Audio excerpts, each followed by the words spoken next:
Are we live? Yes, we are. What is going on, guys? Dizzy Dan here. Welcome back into the channel and welcome to episode 58. Gosh, 58 of Disney Fiasco. I mean, we've got a whopping great show here for you guys. I can't believe it's Saturday. Saturday already. It's my favorite day of the week. We're going to have so much fun. And we have some very, very special guests joining us today. So I decided, when we talk about first time visiting Disney, not only did I want to talk about Disney World, but there was something, the big elephant in the room, and that is Disneyland. And there are no better experts about Disneyland than our friends over at PTV, Pepper Tree Villa, Arnie, Doug, and Ben. It's such a pleasure having you guys join the stream today. Thank you so much for joining us. Your first time on Disney Fiasco. Welcome into the stream, guys. Thanks, Dan. Thank you very much. It's great to be here. Yes. Well, thank you again. And also we have Meg from Mickey's Magic, partner channel, friend. Hopefully the connection stays up today because I hope before anything, I hope you stay safe with all the stormy stuff and everybody everywhere in the I've heard about stuff in the United States with the earthquakes and the storms. I want everybody to stay safe. Not that I'm gloating here in the UK, it's wet and drizzly, but I'm just saying. Everybody just stay safe. But thank you, Meg. Well, thank you, Meg, for joining us once again for Disney. Yeah, of course. Thanks, Dan, for always hosting. You're such an awesome MC. I wish I had the same abilities that you do. I am the monster of ceremonies. That's the monsters. And I'm the ghost host. The ghost host. There we go. We need to put that as a tagline on our Twitters. Let's see who's in the chat. We've got Greg's Disney Adventure. Donna Anderson Folden is here. Becky B is here. The Shep family is nearly here. I believe Shep is nearly at 300 subscribers, or you're over 300 subscribers. Yeah. Go subscribe to Shep. Samantha Lowe is here. Zippity Doodad. Patrick, what's up, buddy? David from Brandy and Dave. Welcome into the stream. Wow. Or it could be Brandy. Hello to Brandy or Dave. Rachel Susag is here. Two Real Geeks is here. O'Neill Traveler is here. Welcome into the stream. Hugh Galo Madness Reviews is here. Welcome into the stream. A friend of Cargo's. Welcome in, everybody. Gelly's Jan is here. John P. Hazelton is here. Finn O'Sullivan is here. Welcome into the stream. And Donna Jaworski, welcome into the stream, my friend. Great to see you as well. Oh, Patrick just said that Ryan hit 300 subscribers now. He did. He's at 304. Yeah. Nice.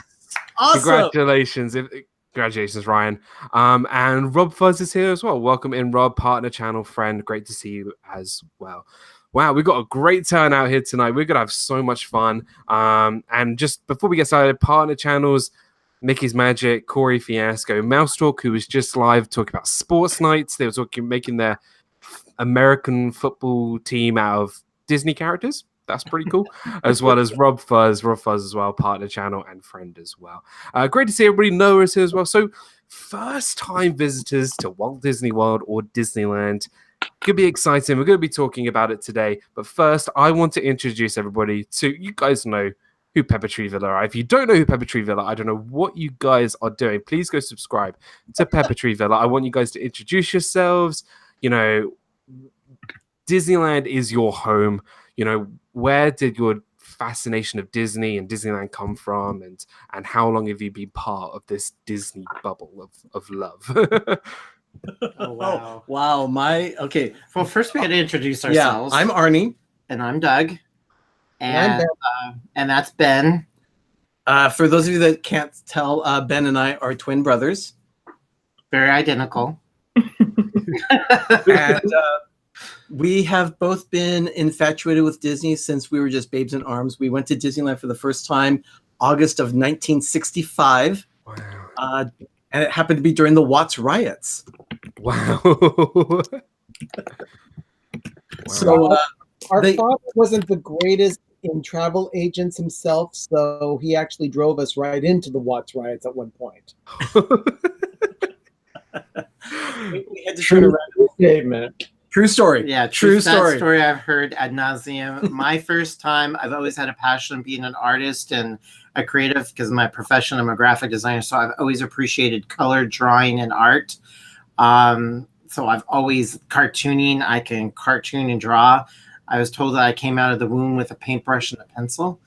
So I've always had an appreciation for art, and I've always had appreciation for Walt Disney. And my first time ever to Disneyland, which I didn't think it was ever going to happen, was on the day. I didn't realize until years and decades later. My first time into Disneyland was July 17th, 1987. I was 13 years old. And after that, massive addiction. I started reading every book, and then I would go on and off, then school. And it wasn't until the late 90s, I was just got my annual pass. And then the summer of 2000 of August, I was down at Disney. I would drive from here, from the San Francisco Bay Area, drive down, and I ended up realizing every weekend I was down there 4 weekends in a row. So I would do something, go come to work, go back down there. So yeah, we're big time. And yeah, it's, his car was down there so often they called it the Mouse Mobile. I love it. And do the freeway straight down California. So, but yeah, we have fun, and we're grateful to be in the San Francisco Bay Area, which had a lot of influences to Walt. So, you know, we're not that far in California, you know, where we consider we're our own country. And the rest of the states think we're our That's own what country. I've heard being from the UK. I've heard California likes to be its own place. It's true. We do. We act like it, and people treat like we're out of all the states. We treat ourselves because we can be our own country. And definitely Disneyland is just a part of that culture of California. Oh yeah, it's been around, and that's why when we went live, the significance of today. In 1925, Walt Disney and Roy, his brother, put a down payment of $400 on a plot of land on Hyperion Avenue. And that was the plot of land where they built the Hyperion Studios, the first Walt Disney Studios. Wow. And we drove by there. Right now cool. It's tore down and it's like a little strip mall, but we physically been there where in 1925 he built that. So he bought the land. So he was growing because he went to California in 1923. Wow. So I don't want to monopolize all the time. How do you want to... No, I'm just so fascinated that Too late. Good night, everybody. I could just sit down and listen to the history of Disneyland and Walt Disney, especially in California, just from you guys. Because guys, if you don't know who Pepper Tree Villa are, they are, you know, they are California bred Disneyland homegrown experts. And when it comes to first timers, I wanted to get, you know, Walt Disney World experts, me and Meg, obviously. click. Me and Meg, definitely Walt Disney World experts. Are we? Dan, I had to put hashtag I'm giving you a compliment here. I'm just saying, you know. BREAD, hashtag food Saturdays. Oh my God. Instead of BRE.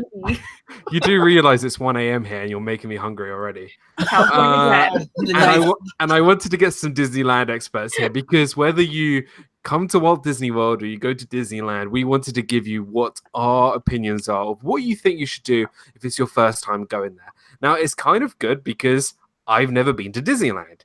So everything that I'm going to ask Arnie, Doug, and Ben, I'm obviously going to take on board when I go to Disneyland in some point in the not so near future. I hope it's in the near future. Like, fingers crossed. Me too. And then if there's anybody who's, you know, always been to Disneyland and never come to Walt Disney World, then I'm sure me and Meg can help you out to tell you all the things that we would recommend you guys do before you come to Walt Disney World in Florida. So Mickey Sightings, welcome into stream. AJC Magic TV, welcome into stream. R. Johns, welcome into stream, my friend. Great to see everybody. Great to see everybody today. So let's talk about planning, right? So I'm gonna come to the Disneyland side first, and then we'll go to Walt Disney World. So let's imagine somebody is planning to come to Disneyland, right? You know, what are the things you should plan on thinking about doing? You know, is there you know, do you stay on Disneyland property, or are there options to stay nearby? You know, do you need to consider dining? Do you need to consider all these what are your planning tips before you even, you know, head out there? So maybe we'll start with Arnie, and then we'll come to Doug, and then we'll come to Ben. Okay, sure. So Disneyland first. It's run quite differently than Walt Disney World. They don't have, for instance, entire dining plans that are included and options that you can buy for your package deals and things. They also have not too many hotels to stay on property. They have 3 properties. One is the Grand Californian, then they have the Disneyland Hotel, and they have the Paradise Pier Hotel. And they range from very expensive to expensive. Those 3. Yeah. So on average, it depends on which hotel you stay at, but they're upwards of $200 to $300 a night, and then it just goes up from there. So what would be the equivalent to a Walt Disney World resort? The Grand Floridian, Contemporary, and Polynesian. Would be the Grand Californian, or just all of them? The Grand Californian. I would say also the Wilderness Lodge would be equivalent as well. Yeah, right? the Animal Kingdom Lodge. Yeah, and if you go to the Grand Californian, it has essence to look like the Wilderness Lodge and Animal Kingdom. It has the big open vastness. That's the Grand Californian, and that hotel is basically downtown Disney, and it sits also inside California Adventure. Yeah, so it's interesting the way they constructed it. Part of the Grand Californian actually sits on top of the World of Disney store. Right. So wow. But yeah, so that's the hotel situation. I would say that the closest one would be Paradise Pier to maybe the moderates. As far as price and accommodations. But you got just to get perceived perception, because Walt Disney World has a bigger bubble, and it has what we call green space, where Disneyland, it's this 100 and 200 something acres, and then there's living and apartments and hotels and a massive freeway. So Disneyland has a teeny tiny bubble. So when I think of people when they go to Walt Disney World, you kind of get into the parking structure and you get into this little bubble, but you can walk out quickly and see a major street, and you have the rest of the world. Definitely, right. Disneyland is right there.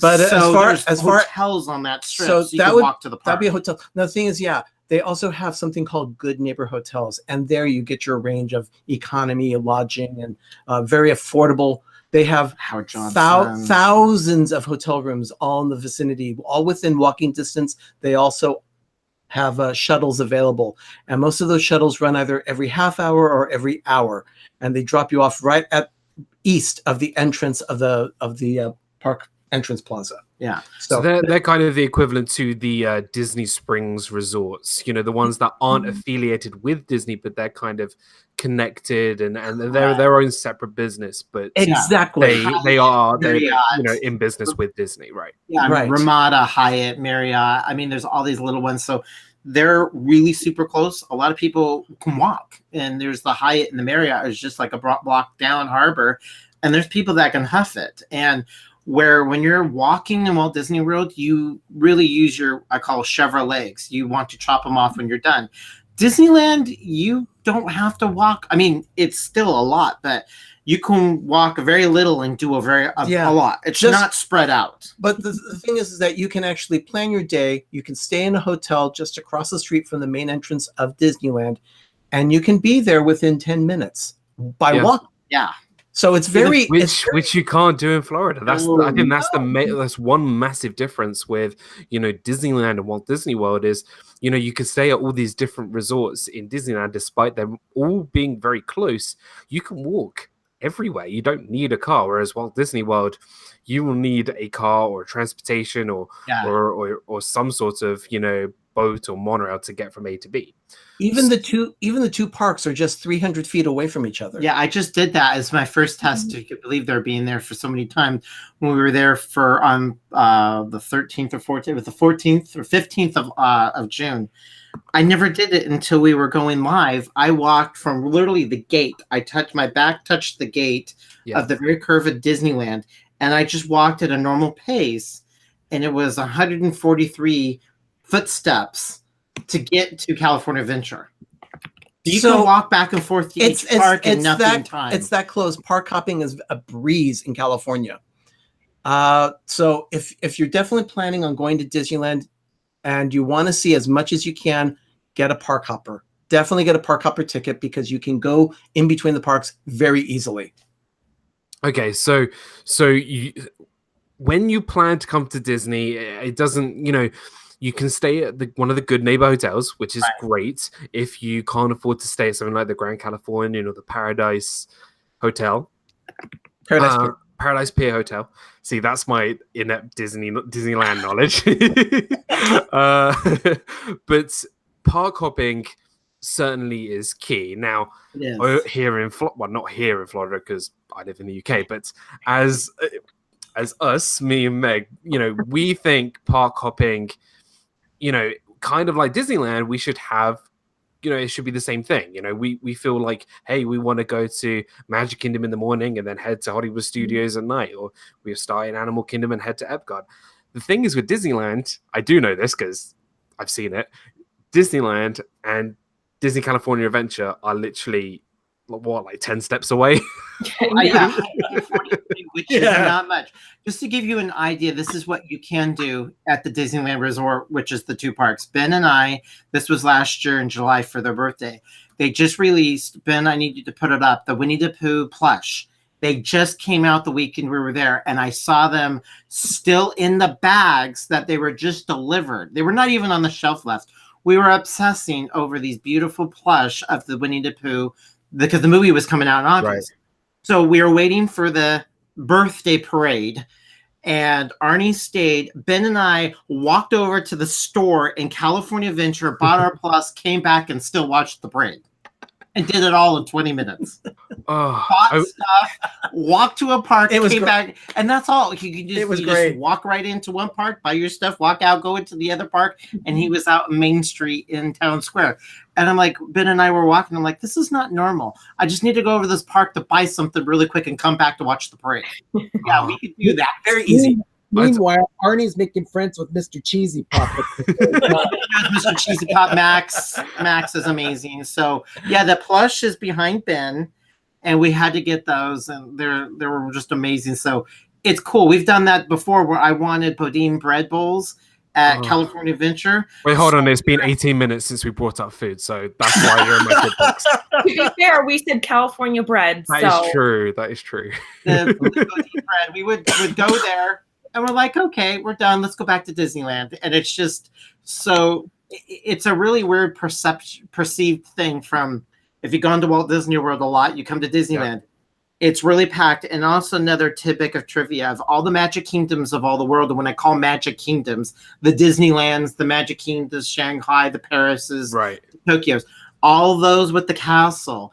Disneyland is the smallest in acreage, but it has the most attraction combined of any other Magic Kingdom. There's more in Disneyland than any other Magic Kingdom in the world. There's a lot of attractions. Well, which we'll get to. I just want to say, Meg, how cool would it be if we can ride Flight of Passage and then 10 minutes later be on the Haunted Mansion? Like you guys can do from TCA, and you can ride Cars Radiator Springs and then head over to Space Mountain in 10 minutes. I mean, can't we just do Flight of Passage and then Haunted Mansion over in Walt? That'd be great. We've done that. That's really awesome. Yeah, but I know that Josh and Jenna kind of do that because they flip between the streams, so it's like teleportation. Where they're like, oh, 1 second you're in Florida, 1 second you're in California. I really need to ask them how they do that. I mean, they'd be pretty unbelievable. Cool. Oh gosh, I need to ask them for their tips as well.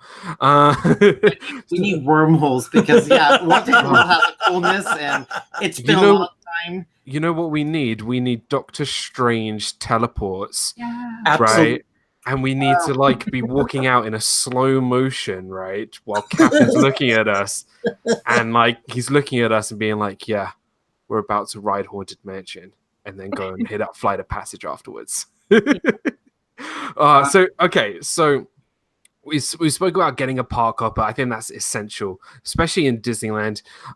So before we get to attractions, let's talk about Walt Disney World and talk about, first time, on property, off property. Now, Meg, both of us have stayed on and off property, haven't we? Yes. So what are the advantages of staying off property? Generally, it's a little bit less expensive. I didn't stay on property until last year for the first time. So it was a completely new experience for me to stay on property. But I do think that you have benefits for both, disadvantages for both. I think it really depends now, too, if you're an annual pass holder, if you have to drive to the parks and you have to park, you have to pay so much to park. But if you are an annual pass holder, you get the regular parking, the standard parking for free with your pass. Yep. But yeah, I do think there are definitely some benefits, but definitely the biggest one is price. You pay a lot less. Yeah, it's definitely a lot less. And especially, if you're coming from, overseas, say the UK, I've tried to convince people for years coming from the UK to stay on property because there's so many benefits of staying on property. But realistically, staying off property is a lot cheaper. But you have to take in consideration the cost of your rental car. You have to take in consideration the cost of the parking, which is like $25 a day, which is crazy. And if you go there for 2 weeks, that's a lot of money for parking when you could be spending that on Dole Whip. Just saying. Just saying. Andrew Evans, I didn't say hi to you before, but welcome into the stream. Disney Nerd Herders, welcome in. They are, I don't know if they've left Disney right now, but welcome into the stream, guys. Great to see you. Magic Kingdom Princess, welcome in. Biffert Adventures, welcome in. AJC Magic TV, Steve's World, welcome into the stream as well, buddy. Welcome in. But yeah, staying off property, I've tried to convince so many people to stay on property, but realistically, with us, especially coming from overseas, there's so much more in Florida than Disney. I know there's other stuff down the street, which I know people want to go to. Some guy with a wand and a thing on his head. But people want to go to these places. And also, I can't believe I'm saying this, but some people want to eat off property. They want to go to places like Outback, and which, granted, Outback's really good. Just saying, but you can't get the Disney dining plan if you stay off property. So there are benefits of staying on and off Disney property. And in terms of park hopping, Meg, would you say it's essential, or could you do one park per day? What would be your case, depending if you stay on or off property? Oh, so first of all, hi PJ. He just said hi, Auntie Meg. Hey PJ, what up, bud? PJ is just the coolest. If it's your first time at Disney, though, I would not suggest park hopping. It's too overwhelming. Disneyland, sure. I mean, the parks in general are much smaller.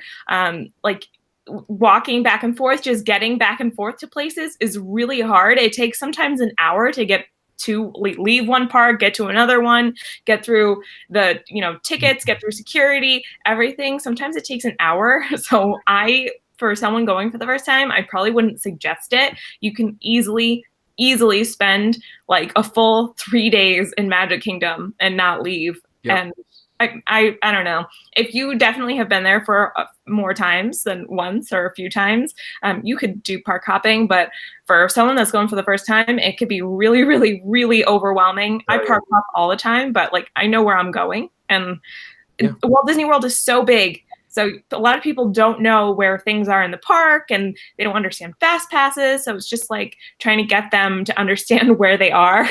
And it takes a lot of time. That's the main thing, though. It's so big. You need to really think about what you're going to do and when. And that's what we'll talk about in just a sec. And the only time I would suggest getting a park hopper ticket is if there's some sort of special event. So Mickey's Not So Scary Halloween Party or Mickey's Merry Very Christmas Party. Anything like that, I would recommend getting a park hopper ticket, but you can also plan your day around those specific dates. So if this is your first time, I'd maybe avoid park hopping at Walt Disney World, so it saves you a little bit of money. But if you're going to Disneyland, definitely 100% get a park. Yeah, and I would even add on to that. I wouldn't even buy a ticket for the day if you're going to one of the special events. I wouldn't use your ticket on that day because for DVC members now, for Mickey's Not So Scary Halloween Party, they get in at 2 o'clock. For everyone else, they get in at 4.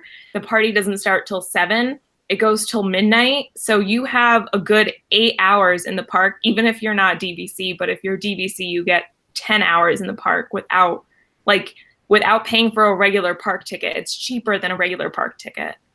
Yeah, exactly. Yeah, definitely. I think the thing is, like, DVC, people who are DVC would have been to Disney for a lot longer. But again, it is kind of like, what would you do as a first timer, or if you're bringing a first timer? So who knows? I mean, there's many, many different ways of going about it, I guess.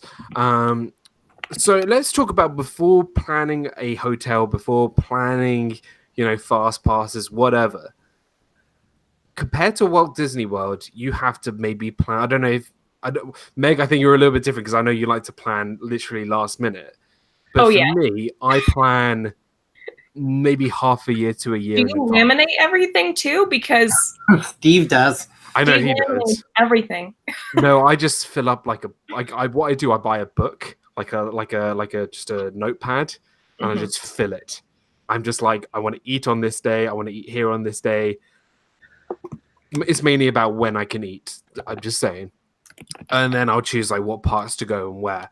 And I'll just fill up this book, and then I would just transfer that book into the My Disney experience. So I plan normally a year to half a year in advance. Meg, I know you plan very, very short term. But we'll discuss that in a second. But coming to Disneyland, do you need to prepare as far in advance for Walt Disney World to go to Disneyland? No, as a matter of fact, even with fast passes, you get your fast passes the day you are in the park. Okay. Do not book them months in advance. No, Disneyland is all about spur of the moment, spontaneity, whatever you feel, what you want to do. There's actually really no planning that you need to do for Disneyland. Well, per se, something like that. Yeah, nothing like Walt Disney World. Now, there is another difference between Disneyland and Walt Disney World, and that is at Disneyland, there is the lack of magic bands. Yep. For everything like that, you use your smartphone. Right.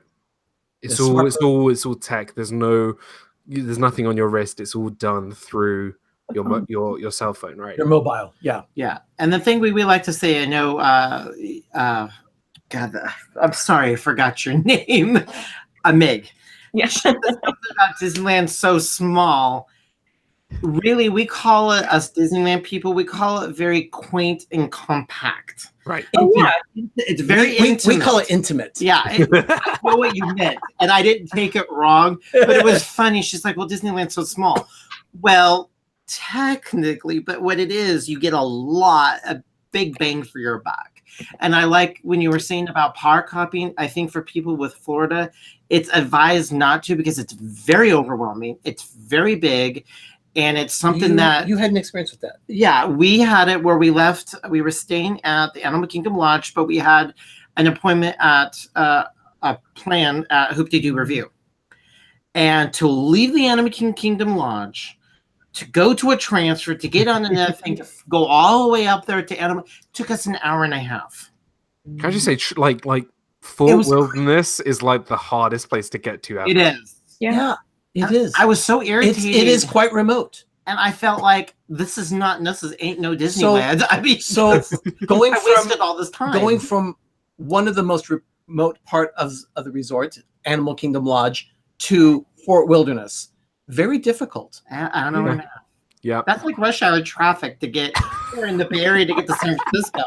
And I was like, if you don't try to park up, because that could take a half hour. It depends on where you want to go from what park to another park.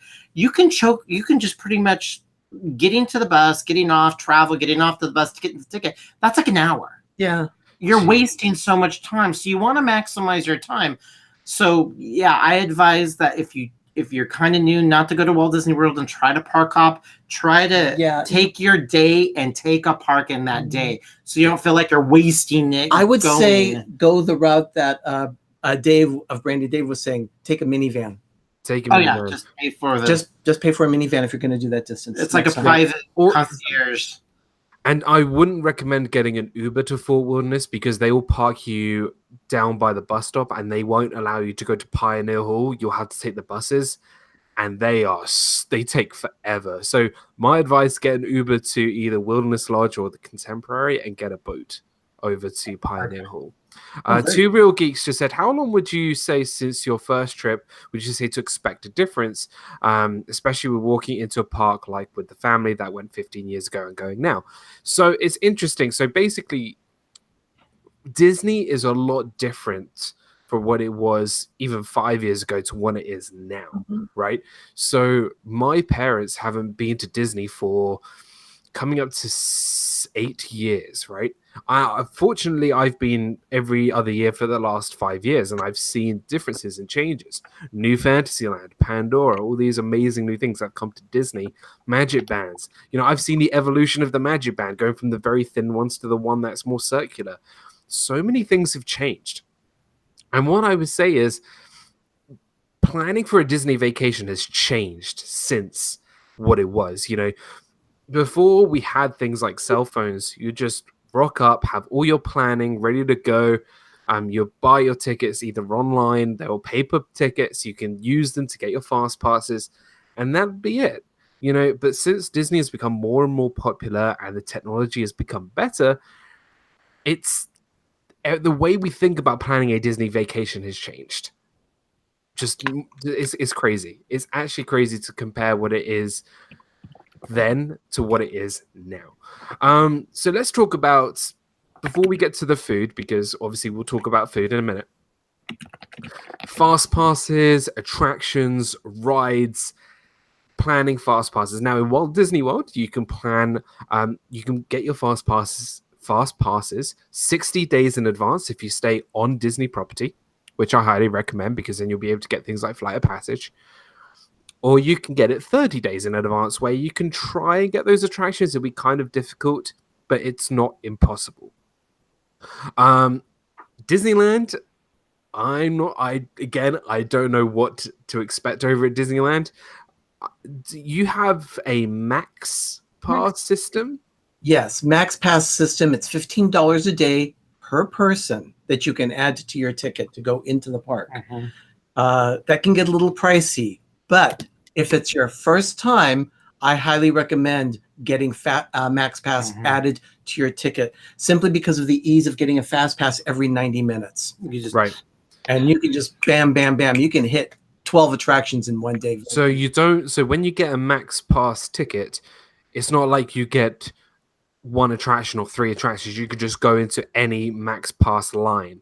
Exactly. Or any attraction you want. And every 90 minutes, you can get another Fast Pass. You can get quite a few in one day. You could do a lot. I mean, a lot. And you just go to your app, pick it, you're able to it, and go to the next one. You're really able to maximize your time. Yeah. I like what you said there. Maximize with your Max Pass. What you did. I see what you did there. So that is obviously very different to what we have down in Florida. For one thing, you actually have to pay for your fast passes over in Disneyland. Only if you have Max Pass. You can still walk up to Fast Pass booths and get a okay. Still free. It's free. Yeah. But if you want the Max Pass to really, get as many Fast Passes as possible, you buy Max Pass. And then that's all done on the phone through My Disney Experience. So is that a must for a first-time visitor? Absolutely. Right. For a first-time visitor, yeah. They just have to understand how the system works. Yep. And the best way to do that is just to ask a cast member at the front gate or go to City Hall, and they'll be able to explain everything to you. And everybody's tickets are all on one phone. So if you have a family of 3 or 3 buddies are going together, make one person be the designated go-to. You attach all their tickets to that one person. So when they make one fast passes, it actually goes to all of them. Okay, so it's kind of similar to my Disney experience in Walt Disney World, where you can kind of book fast passes for everybody. Yeah, Right. They do that. So Right. not everybody. That's the great thing about that. They can do that where one person could be the head ringer for the rest of the group instead of everybody have to do on their own. But that is one thing I highly recommend, though. The one thing you want to do is you want to make sure you download the Disneyland app from My Disney Experience. Right. And in Disneyland, as a first-time visitor, what are some of the attractions that you'd be like, yep, as a first time, you got to get these fast passes, these max passes for your first time visit? Where would you go? We'll do Disneyland and then go over to DCA. I'll take this one. I would recommend the merry-go-round. Where are you? No, the top 3 fast passes. There's a lot in Disneyland. If you're looking for to be the big Disney history buff and just the Disney person, the top 3 in Disneyland you have to. That's a must. Is the Matterhorn, because that doesn't exist anywhere else. That's very much a Walt Disney attraction. Yep. The Pirates of the Caribbean is far more superior than any other park outside of Shanghai, which I've seen and heard. Which I heard is amazing. It's amazing. It really does set the story for how Pirates of the Caribbean unfolds. It's more movie. It's beautifully done. But Disneyland's Pirates of the Caribbean by far is more superior than anywhere else, and the Haunted Mansion for fast passes. I would also recommend the Indiana Jones adventure. Oh yes, Indy. I just love what Ben is doing. Indy does not exist anywhere else. So Indiana Jones, you are talking to 2 people who love the Haunted Mansion so much. Yeah. So we have the Hatbox Ghost. The Hatbox Ghost cannot be missed. Oh, which I am very jealous of. No, I both me and Meg are. The Haunted Mansion in Disneyland way more. Just even the facade. The facade is so much better in Disneyland, and then you guys have the Hatbox Ghost, and it's just I feel like it's so much more authentic. It's my favorite attraction. And then if you happen to be fortunate to go between October Don't say it, because she's gonna go crazy. You have it is a wonderful overlay. Haunted Mansion Holiday. The Haunted Mansion Holiday is incredible. It's an entirely different attraction. It's just beautiful. There's people that wrap their whole vacation and they come from all around the world just to go to the Haunted Mansion Holiday, and that's it, because it is that superior. It's amazing. It's that special. It's so cool. Before we get to the Haunted Mansion Holiday, because I know Meg is probably dying to talk about this. I just have all my Haunted Mansion Nightmare Before Christmas stuff like right next to me, and I just want to pull it all out. I just want to say thank you to. I could be your friend, because I could tell you about some Haunted Mansion stories that will going back for a lot. But we again, tangent. Go ahead. Tangent, but it will happen. Very, very quickly, thank you, Donna Jaworski, for the £10 PayPal. I just want to say thank you for a fun stream tonight. Can't wait to see you next month. Donna, thank you so much. You don't know how much that means. Donna, thank you. That's so nice. So much. Everybody say thank you to Donna in the chat. So thank you. So Donna. Thank you, Donna. Thank you so much, Donna. So what is he doing? Why is he not there? I don't know. I don't know what's going on. I'm so lost and confused. So as both of us love the Haunted Mansion, and look, there's no other person who I know loves Nightmare Before Christmas as much as Meg. Have you done the Haunted Mansion overlay, Meg? No, I haven't. And that's like my dream to go. I'm just like, if there's anybody who I know who loves Haunted Mansion and Nightmare Before Christmas, like I have videos of it, because I'm like, no, I have to be surprised. I've seen like pictures of it. I'm like, no, I can't look, because I want to see it so bad. Meg, you will absolutely love it. It's my favorite time to visit the mansion. And I know I want to go to these too. Because we always say, like, every time someone goes on the mansion, we're just like, no, it's my mansion, no, it's Meg's mansion, because like we both love it's my mansion. Said that in the chat. But because we love the attraction, and look, I think especially like Walt Disney classic attraction purists out there love the Haunted Mansion. Like, we just love this attraction, and I think that's what will bring me over to Disneyland as well as these attractions. Corey Meets World has said, guys, if you did not check out the stream yesterday over on Corey's channel at Magic Kingdom, it was absolutely amazing. Although he ate kind of weirdly at Columbia Harbor House, which was fish, but in my eyes it wasn't fish. Just Corey, I'm just messing with you, bud. But guys, please go check out my buddy Corey Meets World. Great to see you, pal. Happy Corey, weekend. you need to start linking your like hair products in your description, because my hair doesn't do that well in the humidity, and I would love to know your secret. I don't get it. Like, incredible. I actually gotta- had a conversation with Mario the barber about that. He said that his hair is put together with oil and lubricants, and it does a fantastic job. I just feel like Corey will set up his own like hair product like line. Yeah. And And his shirt had no sweat stains, and he wasn't sweaty. And why is he not sweating either? That's not perfect hair, and he doesn't sweat. That's not cool. he That's comes kind of- off like Space Mountain, like goes on Splash Mountain, and just like it's all perfect. So we call that Lego hair. It's hair that snaps on your head. I think I've said to Corey this. Like his hair reminds me of Johnny Bravo's from Oh my Cartoon God. Network.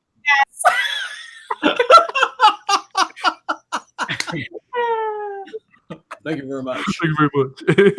It's also John approved. So I love that moment in the screen where she was like and messed up his hair, but it wasn't messed up. It was still perfect. Corey, I've just given you your Mickey's Not So Scary Halloween costume. There you go, buddy. Okay, So must-do attractions over at Disneyland was Haunted Mansion, the Matterhorn, Indiana Jones, and Pirates of the Caribbean. Now that's Disneyland. I If would you- also recommend Alice in Wonderland and Fantasyland, because that is the only place you'll see that type of dark ride. Well, we're talking Even about fast necessarily a fast pass. We're That's true. talking fast passes. Now you're going to talk about very Walt Disney centric non-fast passes. It's Small World is the 1964 Small World, and then you have Mr. Toad, Alice in Wonderland, Casey Jr., Snow White Scary Adventure. Snow White. Yes, Snow White's still there. Pinocchio's Daring Journey. There's also Casey Jr. Circus Train. Yeah. And they're Yeah, the all Storybook boats. Yeah, the Storybook boats, right? Snow Mr. Storybook Land Canal boats. Yeah. So there is that. Just part get me there that- right now. Like, I just want to like get on a plane. I know, we're like online. How much is an airline ticket from London to Los Angeles? Orbits. Okay, so let's jump over to DCA. Okay, for Okay. for DCA, I would say absolute must-dos are Guardians of the Galaxy Mission Breakout and Radiator Springs Racers. Oh, absolutely. Hands down. Those are two wonderful fast passes that are available. And then also The Incredicoaster the is really good. Incredicoaster is wonderful. Which was formerly the California Screamin'. California Screamin'. That was an overlay that people were questioning, even we were. And we're like, why?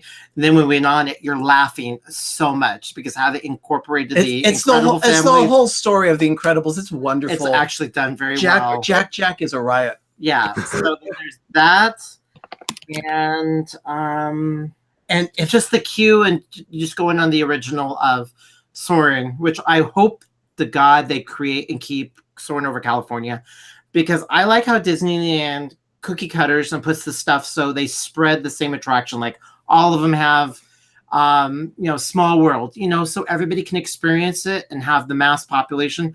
But I also think what they do is if they have everybody have a Space Mountain, everybody has a Small World, everybody has this and all the parks, make them a little special for that park. Yeah, so it's definitely so right now for the summer, Soarin' over California is there. And I want them to keep it. Can I just say, I miss Soaring over California. Yeah. I miss it so much. Like my favorite scene that I just miss so much is the orange groves. The orange groves of Camarillo. Yeah, we just went through that in Brentwood today. That scent of orange that comes through is just like, it's amazing. I just miss that. Don't get me wrong. I love Soaring around the world. I think it's a great attraction, though. The Leaning Tower of Eiffel sometimes gets me a little weird. You But- need to have a good spot. It is a little off at times. Yeah, it's sometimes a little off, but I do miss Soaring over California so much. Meg, I'm going to give you the reins for this one. Walt Disney World must do first-time attractions. Oh, what park are we talking? Oh, let's do them in. Let's go Animal Kingdom, Studios, Epcot, Magic Kingdom. Wait, let me write that down. So Animal Kingdom, Epcot, Studios, Magic Kingdom. Save the best for last, because So are we going with ones that I would pick, or ones that I would suggest? As somebody who's never been to, these parks before, what are okay? So let's imagine you got 3 fast passes, right? Which ones do you take for each park? Animal Kingdom, I would take Flight of Passage, the Safari, and Dinosaur. Yep.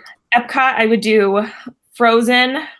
I would do Spaceship Earth and Figment. For Hollywood Studios, I would do Slinky Dog, Star Tours, and personally, I wouldn't do the Tower of Terror, but I know other people would. So I'd choose that one. For Magic Kingdom, I would do, if we're talking about ones that are harder to get, Seven Dwarfs, probably Space Mountain, and I would pick the Haunted Mansion, but you don't always need a fast pass for Haunted Mansion. Right. I would say you could go either way with all the mountains, but definitely Seven Dwarfs if you could get that one too. I love the fact you chose a fast pass for Figment. Of course. I'm sorry. I definitely choose Flight of Passage, Kilimanjaro Safari. I would also do Living with the Land too, because I've seen that with a 55-minute wait. Yep. Okay, Living with the Land. So Flight of Passage, definitely. Dinosaur, I'm so there. I love Dinosaur. And Safari. I'll maybe throw Expedition Everest in there as well, if you can. You could do single riders on that though. You do single rider. Epcot, I would. You know what? I would do Test Track, because that is very much a different kind of attraction than what people may think. I think Frozen's great, but as a quintessential Epcot attraction, I would put Test Track over Frozen. Spaceship Earth, hands down, definitely. And then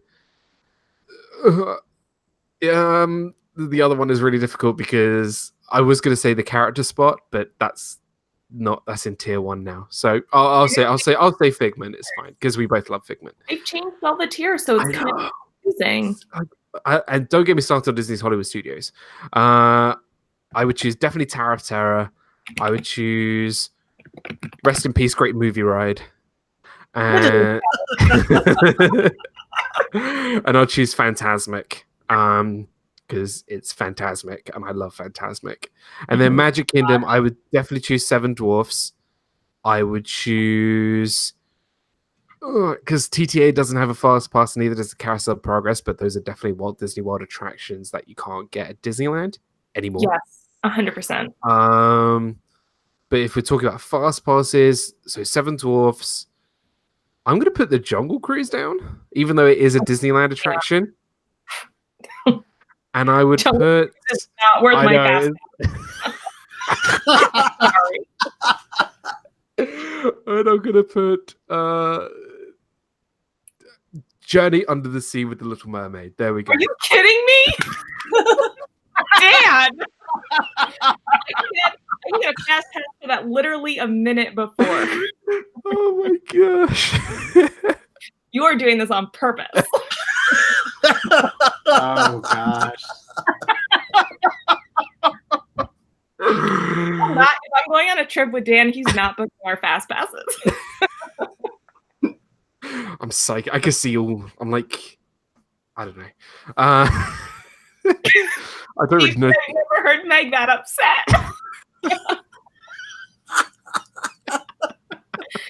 Guys, I'm not really upset. Dan could waste his fast passes on. I'll get one. Oh, crying. I will say about the nighttime entertainment at Disneyland Resort, definitely Fantasmic and World of Color at each of the parks. Fantasmic is around the rivers of America, and things shut down pretty much around the perimeter. As far as lines go, you can walk on to Pirates of the Caribbean and the Haunted Mansion when Fantasmic is going on. Very easy to do that. So Fast Pass isn't even available for Pirates anymore. No. It's not Oh, even really? And Haunted Okay. Mansion, they don't have Fast Pass either, except when they do Nightmare Before Christmas. Yeah, the Haunted Mansion Holiday. And then you have to have a Fast Pass distributed to you for everyone in your party for Phantasmic. I highly recommend that. That's one of the things you'd have to go to first along the Rivers of America to get a Fast Pass for that show. And then they distribute it for both 9 and 10:30. Then they Okay. also have World of Color. They've done 2 shows in the past. I don't know if they're doing 2 shows anymore. I don't know I if think they're it's just doing- one show that they're doing for World of Color. But that you also need to get a Fast Pass so that you can go to the appropriate standing area for the show. They have it divided into different colored groups. Yeah, the Phantasmic by far for me for Disneyland and seeing it at Walt Disney World is night and day, completely different. Yeah. I mean Disneyland, as everybody has said, is more superior. I than will Magic I will Kingdom. say this also. World of Color is one of those shows you do not want to miss. It is stunning. It's so big. The entire lagoon, Paradise Bay, has fountains everywhere. There's color everywhere. They shoot fire up in the air as well. It's a stunning show. I haven't seen. You can see all the video of that show on hold a candle. Yeah, Ben, you're buffering and we can't see you, so he's buffering. With World of Color, I've seen about a couple dozen. I mean, mini. It does no justice. Video and World of Color, you can watch them all until you see it in firsthand. That's one of those video does not work. So let's just very quickly as we wrap up, let's just talk about, speaking of like World of Color and things that are unique to our particular parks. Ben is back. He's miraculously appeared. What are some of the must-dos, like just genuinely must-dos that you must do when you go to Disneyland, especially as a first-timer? Not so much thinking about attractions that are with fast passes or anything, but just like things like World of Color, things like what we talked about before the stream. What are kind of things that you would be like, coming to Disneyland, you need to do this? For Disneyland, it's actually there are lots of things you can do to just experience the spirit of Walt. You can walk in Town Square, for instance, and come to a certain spot, and Walt Disney stood right there in that spot to dedicate Disneyland on opening day. Then you can look just off to the left, up at the firehouse, and you can see a light on in the apartment above the firehouse, signifying that Walt's spirit is in the park. You know that he's there 24/7 because the light's on. Ben, is there anything else that you would do? I would probably try and keep with some of the original attractions that Walt was responsible for during his lifetime there at the park. You've got great moments with Mr. Lincoln, It's a Small World, the Enchanted Tiki Room. And, well, the Enchanted Tiki Room, for one thing, they've got a basement built underneath the attraction that used to house all the computers that it took to run that show. Nowadays, it just takes a laptop. Wow. It's crazy. Yeah. It's but just... I would definitely keep to some of the attractions that were there from the beginning with Walt. The Matterhorn's another good example. The submarine voyage, even though it's an overlay with Nemo, you still don't get that. You don't get that type of attraction anywhere else. But people, if you read up about Disney, things like that, people will remember 20,000 Leagues Under the Sea. People will remember things like Matterhorn was here that opening day. So, yeah, I think I agree in terms of like, if you're going to Disneyland for the first time and you really want to be thrown into the Disney kind of bubble, there's no better way to. Obviously, you can do the things like Indiana Jones and Star Tours and that kind of thing, but being part of what Walt Disney created and what he literally had his hand on is something very special. And that's something that I'm very excited to do when I eventually get to Disneyland. And we'd love to show you around. We could be your professional tour. We'll take you on a walk through Walt's footsteps. Yes. Quite literally, because he would have walked there, and I'll be freaking out. You got to understand. Literally, I'll be like panicking. I'll be like, Walt actually stood like right here. Be like, Like, Walt ate that exact same churro. Like, oh, just don't get me started. Don't get me started. Okay, great. So those are some of the must-dos. And then things like, obviously, World of Color, fantastic. Any other kind of things, maybe must-dos at somewhere like DCA? For DCA, food. Definitely food. The food is there. You see, this is why we're friends. Right? Food, Disney. I love the fact, like you said, right, you could have chosen anything in DCA as first timers, and you went straight to food. Food. You go to Pacific Wharf, you have a bread bowl with some clam chowder in it. Or you go to Carthay Circle, and you have a full-on meal right there. It's a wonderful restaurant. The executive chef, Andrew Sutton, is the executive chef for Napa Rose at the Grand 33. Californian. He's also the one for Club 33. So there's the food at Disneyland. I think they're getting it to where they're really maximizing the Instagram ability and a lot of the limited time. I mean, like Disneyland is really good at doing a zillion different types of churros. So they'll have a limited churro and it'll be there for like a week. Walt Disney World does like a little time foods, but I think Disneyland really goes to town when it comes to creating a lot of different types of food. And of course, they do have their secret menus too. So you just have to know who to ask and where to go. Yeah. One of my favorite things to do is just sit on the terrace that overlooks the entrance to Cars Land and have a glass of wine, glass of California wine. Yeah. That's a untapped spot where you could just sit up there and watch things of the park. And there's just a lot of quaintness. And like you said, there's just a lot of intimacy. It doesn't feel overwhelming. It's so calming. There's not a lot of stress. Yeah. I mean, yes, it's busy and packed, but it's also very spread out. And it's just there's something about it. You can go into nooks and crannies. And, and everybody has to go to the Disneyland Hotel because that's so much part of Disneyland.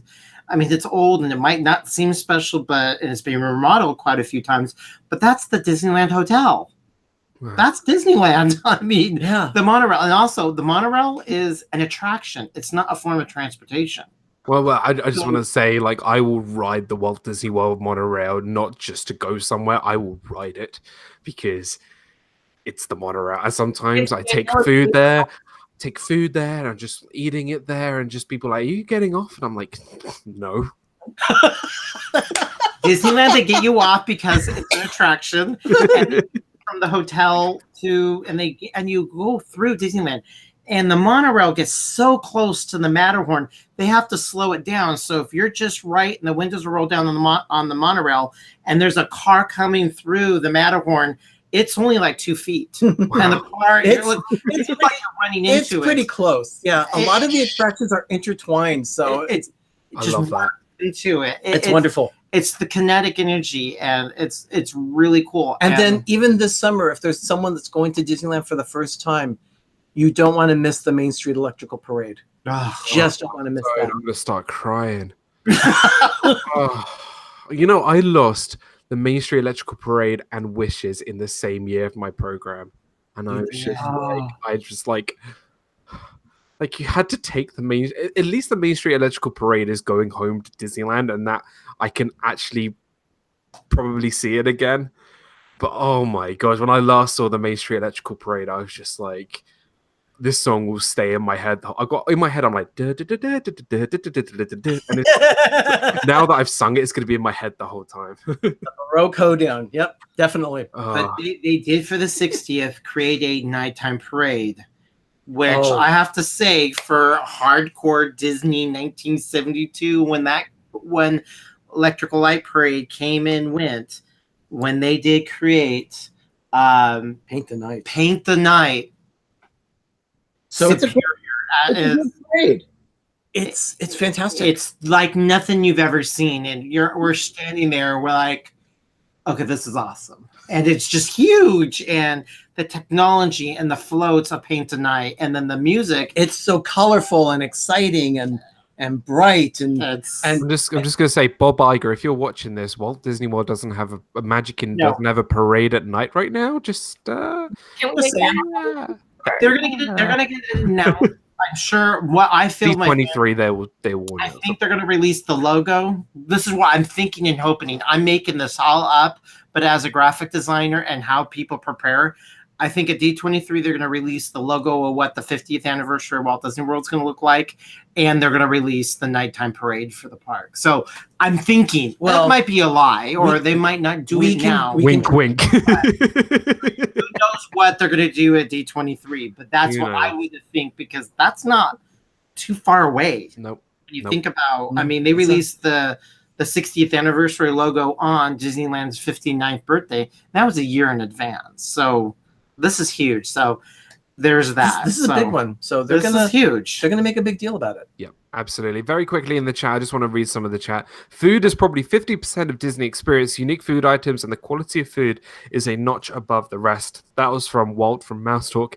And hey, yes, food is an attraction. You just eat it between other attractions. So just saying. Greg says, looking forward to all the things in California D23, Soarin' over California, Main Street Electrical Parade, Disneyland, and DCA. Main Street Trolley, hashtag Main Street Trolley, of course, if you know, Dee's favorite attraction, just saying, from Disney Life for me. Natalie Tam, welcome into the stream. Spectro Magic, I do miss Spectro Magic. I remember seeing that. Mike from Our Theme Life, welcome into the stream, buddy. Great to see you. Mike Wheeler says, Dan, try losing it twice. Already, I had to make a special trip into in 2008 to go see it when it was there before it came back. Yeah, I mean, look, I just miss so many things that happened over in Walt Disney World, and that I've gone back to Disneyland, and you know, it's great how, you know, they haven't got rid of Main Street Electrical Parade. I feel like it'll always be around somewhere because it is the nighttime attraction parade. It's the gold standard. It's definitely the gold standard. Definitely. Very, very quickly, Meg, what are some of the must-dos in Walt Disney World as somebody's first time? Not ride particularly. You could throw in things like TTA and Carousel Progress because they don't have a fast pass line. But what are some, very quickly, some must-dos over in any of the parks? Go to Pecos Bill, throw some pickles on your tacos. Number one. I love the fact that's number one. Number one. Food. There you go. Number one is pickles on tacos or buying water. Oh, God, then, don't get me started. Seriously. I think people should pin trade at the parks. I think that's so much fun. I think you should meet characters. Just experience what the park is like without going on rides. Yeah. Do the Festival of Fantasy Parade, do the nighttime shows, Happily Ever After, Fantasmic, Rivers of Light. What am I missing? What park am I missing? Oh, Illuminations, but that's leaving. So don't make me cry. Yeah, everything. I mean, why else would we keep going back if there weren't fun things to do at the park? So yeah, I mean, I just love it there. And I've got 3 words for you: Sanar bread service. Just putting it up there. That's been talked about. Yeah, we have to do Sanar. Okay. So when I come to Disneyland, you can show me around Disneyland DCA, but when you come to Disney, we'll go get bread service and we'll have a great time. The one food I would say is a must for you, Dan. I don't know if you like them, but definitely try and get a corn dog at the Little Red Wagon on Main Street. They have them at Walt Disney World. It's not the same. It's not the same. I feel like it's not the same. It's same with like churros. I heard churros over in Disneyland are so much better than over in Walt Disney World. I want to add to what Cargo said. Meet and hang out with Disney friends because it brings a whole other level of magic that you never thought possible. # life-changing. And since many of my friends now, most of my friends are people in the YouTube community, and a lot of them do live in Orlando now. Like Corey and Haley are some of my best friends, and Richard and Donna and Samantha and all these amazing people in our community to just get to hang out with them. Like, what? It's awesome. It's so cool. It just, but though it doesn't make all of us extremely jealous. I will say this one thing, and that is if you are coming to California on your way to Disneyland, stop at In-N-Out Burger. You got to, you got to do I it. need to go to In-N-Out at some point in my life. It's not far from the park. All I've heard is animal fries and 4x4s and just. It's one of the cheapest meals you have, and it's absolutely mouthwatering. It does. Now that I think about it, it's not far from our house here. Can I just say it's 2 a.m. in the morning here? I know. You're making me so hungry. But I also want to tell people, go with people you love and you experience it. But I posted something that was not related, but I'm going to on Facebook to a friend, but it's related to this. We love our technology. This thing is absolutely amazing, but don't live behind it. Don't use it. Yeah, we have to use for fast passes and you use it so much. Be present. Be one with it. Stop and actually look at the architecture. Look at the details. There is so much that the Imagineers put in that they don't have to, of just curvings, how the rock is done, and hidden Mickeys, and just the quality that you're getting. You're getting what you pay for. And yeah, we want to go, traction. But be present, even on Main Street at Disneyland, pay attention to the odd number of light bulbs at Refreshment Corner. They're half the lights are red, half the lights are white, and then there's one bulb that's half red, half white. Because it's odd. And this is the thing, right? Like, I know we're running way over, but I just want to make this like really, really important fact. Like, Walt Disney, this was a time to be with family, and this the whole thing about Disneyland is to be with your family and do things as a family, and to be on your mobile phones, despite these being amazing. Yes, you know, this is the time to be together. And I'm going to put this out here to people who are recording or who are YouTubers and stuff who do amazing job doing YouTube and live stream stuff. By all means, do what you'd like for, you know, your channel and everything. But what I like to do is maybe one day on my trip, not do anything and just take in everything. I don't take my camera, I don't take my phone, and I just embrace it all. Because as much as I love seeing and watching people's vlogs and live streams, it's also important to be like, you know what? I'm here on vacation, or if you live down there, I'm here to experience Disney. And there is such a difference going to a Disney park without your camera, or not vlogging, or not live streaming, because you really feel like you can enjoy it yourself. That's maybe kind of a selfish reason, but you know, this is your vacation, your time, and you know that's the main thing. This is what Disney was all about: bringing families together, experiencing the magic. So, I mean, that's probably what I'll do. Maybe once or twice during my trip, I won't vlog or I won't live stream, because this is my vacation. I want to experience the magic for myself as well. So that's what ending of this message thing. I don't know. I really went really deep and like you really philosophical. Really. Like, I think I brought the mood just very like I should be a lecturer or something. I don't know. I think it's appropriate, though. I think you need to do it. I know everything is based on money, and Disney is a premium brand. And it does cost a lot, but I want to tell people, don't try to cram so much in such a little in a little period of time. Pack, 2 weeks or a week. If you're going to go on holiday, make it worth it where you can really take your time, and so you're not feel like you're just be running ragged. That's not a vacation. That's not being present. And I know if you can go, add those extra days, because those extra days can make you, I'm going to sleep in the park. I don't have to rope drop this park or this park or this park or wherever, if it's in Florida or California. I just want to like wake up and just have a good breakfast and just saunter in one of the parks and not feel so frazzled, because you don't want to have a vacation after your vacation. So, and that's what Disney can do. And that goes for Disneyland Resort as a whole and Walt Disney World as a resort. Just take it in. There's so much, and you'll get your money's worth. The memories and experiences are more than actual things. Absolutely. On that note, I want to say a massive, massive thank you to Pepper Tree Villa, the Disneyland experts, Disney, I'm going to say historians, lovers of Disney, just everything Disney, it was a pleasure, a privilege to have you on Disney Fiasco. I'd love you guys to come back on again. But thank you so much. So, guys, if you have not checked out Pepper Tree Villa, please, please, please go and check out their channel. Congratulations on 1,000 subscribers. And what I really love in this month, you are doing your July, which, do you want to explain what you're doing with the whole July thing? Sure. It's just a play on words. I just took the name July because it's the month. I decided to call it July. I thought I'll go live every day and talk about Disney history for the day. So on any specific day in the month of July, being that this is Disneyland month, I thought I'm going to do it during July. Yeah. So especially on July 17th, I'm going to be hammering it about Disneyland.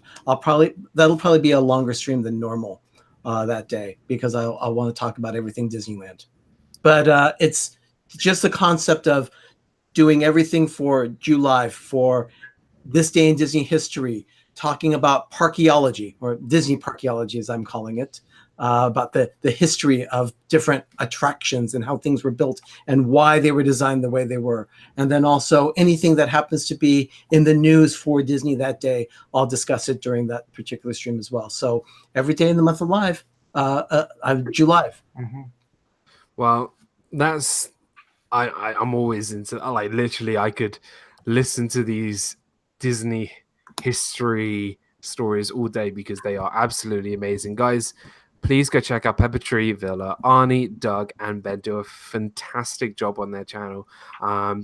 Last minute plugs, upcoming videos apart from July. I don't know if you want to talk about, Doug, what you're going to be doing, or if there's any other things you want to. Yeah, I'm going to talk about food. Mine is going to be vintage food, just stuff that people have eaten, like old cookbooks. And I go to estate sales, and my thing lately is just picking up vintage stuff, and kind of like recipe archaeology in a sense. And I found this at an estate sale from a pilot, and this is an old book from the 1950s. Wow. Based on Pan America Airways. And where the Pan Am flew to all the different countries around the world, there's stories of the countries and food in this like novel. And it's this really old book, and it's signed from April 22nd, 1963. From, congratulations, and go to Saudi Arabia, and then it's signed by the person. So, and it's this really old book. Yeah. So we're going to go through a couple of different things. We'll also around, and then we'll bring a Disney spin to it at times. Yeah, so, like for instance, we'll eat like Walt. Eat like Walt. So bring on the chili. Yes, exactly. Bring on the chili. We will be making Walt's chili the way he liked it. I'm so there. I'm getting on a plane right now. And then, of course, we also have every Tuesday at 7 a.m. in California, 10 a.m. on the East Coast. We do Life with Ben. Do you want to talk about that, Ben? Well, yeah, sure. This coming episode, we're going to be editing tomorrow. It's going to be kind of looking at war-torn Oakland, otherwise known as July 4th in the evening. It is just the lights all over Oakland don't even need to be on because of all the fireworks that are in the air. It's just insane, and it's like that every single year. I fear for the safety of my house every year. Yeah, we have a similar thing in the UK called Guy Fawkes Night, and it's just Guy Fawkes Night. Remember the 5th of November, yeah, and literally the whole of the UK just lights up in fireworks. It's crazy. My niece is to a British national, and he was talking about that very thing on July 4th and how he said sorry, go again. Not you. Yeah, you're buffering as soon as you hit the something about niece and British national, and that's all we know. Yeah. All right. Well, are you seeing me now? Yeah. We got you. He was saying that it's not natural to watch fireworks in July because it's too hot. Yep. He prefers November 5th. Yeah, you see, we don't get any fireworks till around October, and then they stop like just after Christmas, and that's it for the whole year. Like, we don't hear anything else. Wow. But like Guy Fawkes Night is massive here. Like, it just is. Like, there's campfires everywhere, fireworks going off everywhere. There's like parades, and it's crazy. Maybe I'll do a vlog about it this year. It'll be pretty cool. Please do. That'd be great. I'll definitely do that. I'll definitely do that. But thank you again so much, Pepper Trevilla, Doug, Arnie, and Ben. Guys, please go check out Pepper Trevilla, great friends of the channel and of this community. Meg, Mickey's Magic, the stream held up after the storms. It was just like pouring and pouring. Oh, so you're getting the British weather. There you go. way too hot to be there. So it was like 91 here today. And it's just so oppressively hot with all the humidity. It's been crazy. Yeah. I don't know really what to expect when it comes to August this year, because I might have to get double clothes so I can swap halfway through the day because of the humidity. Right. It's gonna be lovely. But Meg, thank you so much again for jumping in and joining me again for Disney Fiasco. Guys, if you haven't checked out partner channel Meg from Mickey's Magic, guys, come on, like, you gotta go check out Meg's channel. 3,500 subscribers. I actually just passed 3,600. Fantastic. Thanks. That's amazing. Oh my gosh, congrats. You're on your way to 4,000, which I'm so pumped for. So congratulations, Meg. Guys, please go check out Meg from Mickey's Magic. Upcoming videos, plugs, Disney. I usually put out videos Mondays and Fridays, and I live stream on Wednesdays. So yeah, Really busy. Wednesdays in Wonderlands, live stream Monday, and was it Monday and Friday? Yeah, Mondays and Fridays I usually put out vlogs, and then Wednesdays I stream at 8 p.m. Eastern time. So I feel like it's always Fiasco Friday because you, Corey, and I always post on Friday. I haven't got to see Corey's new video, but also, like, huge shout out to Corey. He's doing such a fantastic job on the Diz. If you guys don't have a chance to watch him regularly, he's just like, He's great. I'm so proud of him, and Haley's doing such an incredible job on the channel helping him out. So shout out to you guys. You're the best. Guys, go check out our other partner channel, Corey Fiasco, a friend of the channel, friend of ours, does amazing stuff on the Diz, and yeah, all the success for them as well. So guys, go check out them, Mickey's Magic. And then my other two partner channels, Mouse Talk, who just went live early with Steve's World, another partner power channel of mine who did Sports Night on creating their own American football team, although I find it really hard to say football because it's not football. They created their own American football team out of Disney characters, which is, I only caught a little bit. I heard them say Kronk, which I think is a great pick, just saying. But he might get mistaken with a fly and he'll hit his head. It's fine.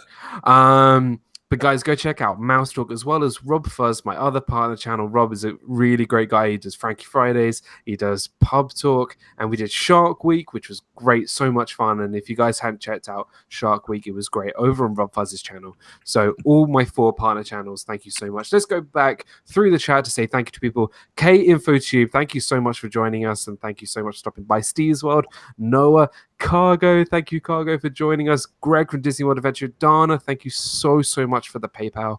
I really do appreciate it from the bottom of my heart. Amy from AJC Magic TV, Jack, Sandy Claus, Logan, Kate Atwood, Two Real Geeks. Let's keep scrolling up. I know there were so many other people. Mike from Our Themed Life. Cherry from Awesome Sunset Travels, great seeing you here as well. Natalie Tam, Corey from Corey Meets World was here. R. Johns was here. John P. Hazelton was here. Ray J is here. So many amazing, great people here. Zippity Doodad, Shet family, everybody. Thank you so much. Brandy and Dave. Guys, thank you so much. Episode 58 is in the books. Episode 59 next week. Going to be an absolutely amazing show. Thank you so much. Is Shep live right now? He's going to be live streaming at 9:30. I got the notification. So everyone, after this stream, go over to the Shep family. I guess Ryan's going to be celebrating. Ryan is going to be celebrating 300 subscribers. So guys, go check out Ryan over on the Shep family power channel, friend of ours of the channel. Go check out Shep. If somebody can put Shep's channel in the chat, that'll be absolutely amazing. Stacey Rogers, thank you. Mike Wheeler, thank you. Guys, thank you so very much. I hope you guys have an amazing week. You can follow me on Twitter and on Instagram at DisneyDan. And you can check out vlogs, videos, also all on my channel. Thank you so very much. I really do appreciate it. Have a great week, everybody. Live your life with a smile each and every day. And I'll see you guys all episode 59 next week. See you all soon. Bye. Bye.